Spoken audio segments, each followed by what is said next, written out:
Bonjour. Le 25 juin 2026, l'actualité française est marquée par des défis concrets affectant le quotidien des citoyens, les dynamiques politiques, la sécurité intérieure et les capacités de défense nationale. Nous faisons le point sur les incidents énergétiques, les objectifs de logement et de santé, les menaces cyber, les développements législatifs et électoraux, ainsi que les affaires criminelles et les enjeux militaires. Impact direct sur les Français, énergie, logement, santé, cyber. Les infrastructures essentielles et les services publics subissent des pressions directes. Le Finistère a été frappé par une coupure massive d'électricité le 23 juin, 119 000 foyers se sont retrouvés privés de courant après l'explosion d'un transformateur. Cet incident souligne la fragilité des réseaux existants, notamment les lignes aériennes de RTE. Ces câbles se dilatent et se rapprochent du sol par forte chaleur, une vulnérabilité accrue en période de canicule, pouvant entraîner des incidents similaires ou des ruptures de service.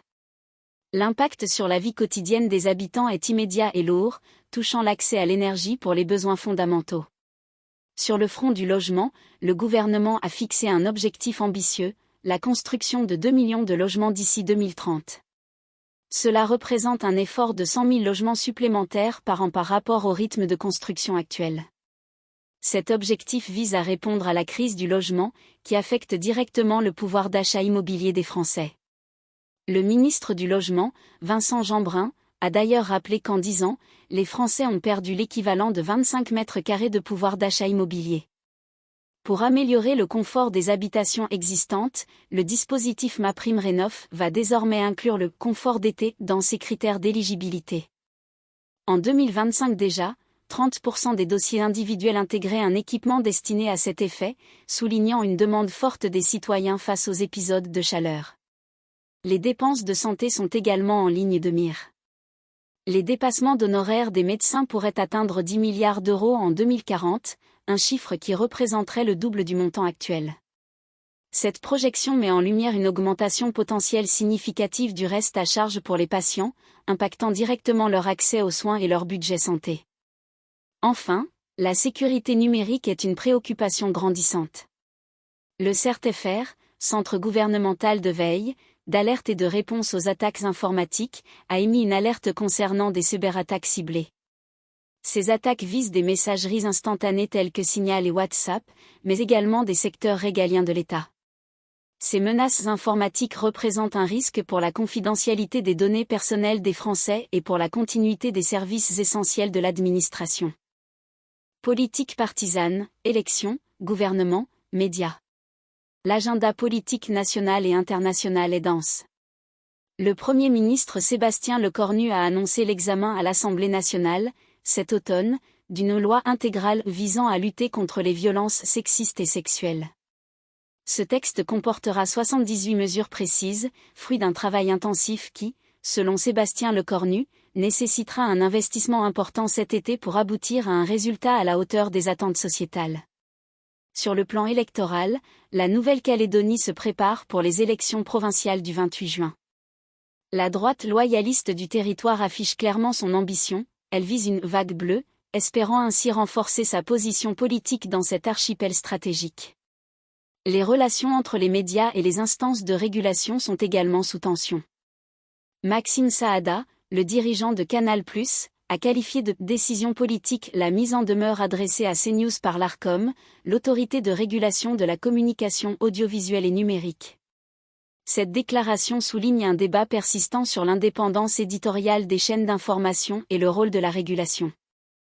Sur la scène politique nationale, Éric Ciotti, président de l'UDR, a désigné Nice comme le « laboratoire de la droite » pour 2027, indiquant une stratégie d'ancrage territorial forte en vue des prochaines échéances présidentielles et législatives. À l'échelle internationale, le Royaume-Uni traverse une période d'instabilité politique. Keir Starmer est présenté comme le 6e Premier ministre britannique à démissionner en 10 ans, un fait qui illustre la volatilité de la vie politique outre-Manche au cours de la dernière décennie. Sécurité émotionnelle, crime, lutte contre le narcotrafic. La résolution d'affaires criminelles et la lutte contre la violence demeurent des priorités. Après 20 ans de mystère, le mari d'Hakima Boucrouille a avoué le meurtre de sa femme en 2005, ainsi que celui de leur fils. Ce suspect, âgé de 78 ans, a été interpellé en juin 2025.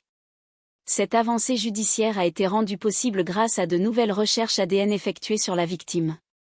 Ces révélations tardives, 20 ans après les faits, apportent des réponses aux familles endeuillées et illustrent la persévérance des enquêteurs. La violence juvénile est un sujet de préoccupation majeure.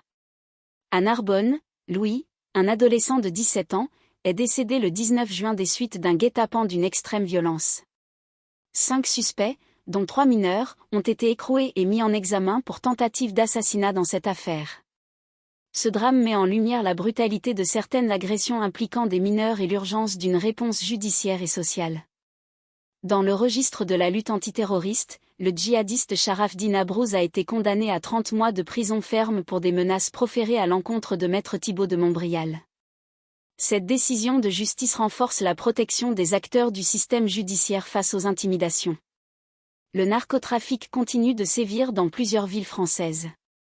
À Nantes, la droite municipale se mobilise activement contre ce fléau, notamment après 4 fusillades mortelles qui ont endeuillé la ville.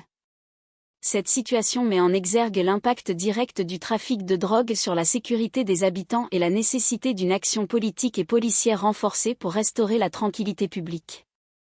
Souveraineté et défense nationale.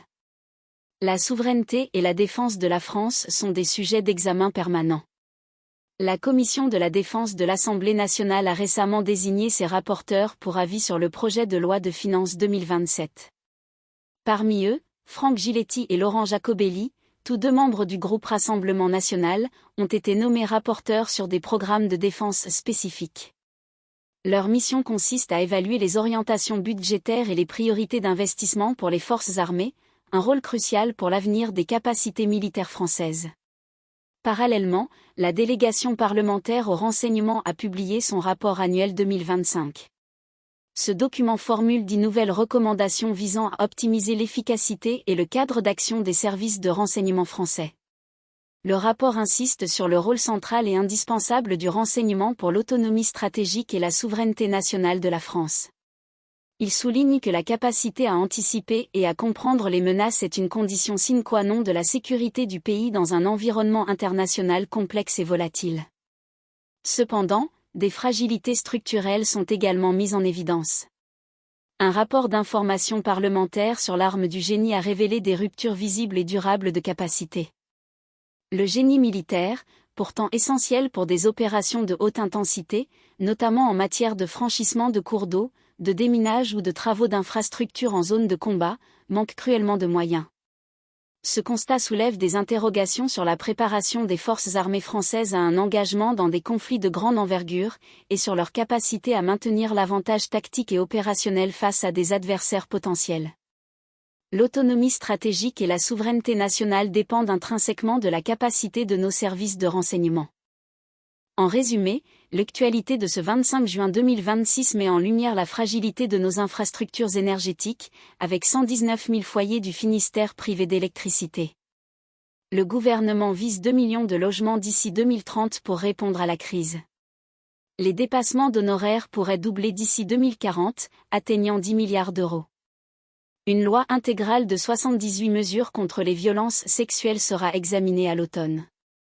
La résolution d'une affaire criminelle vieille de 20 ans, le meurtre d'Hakima Boukroui et de son fils, apporte des réponses grâce à l'ADN.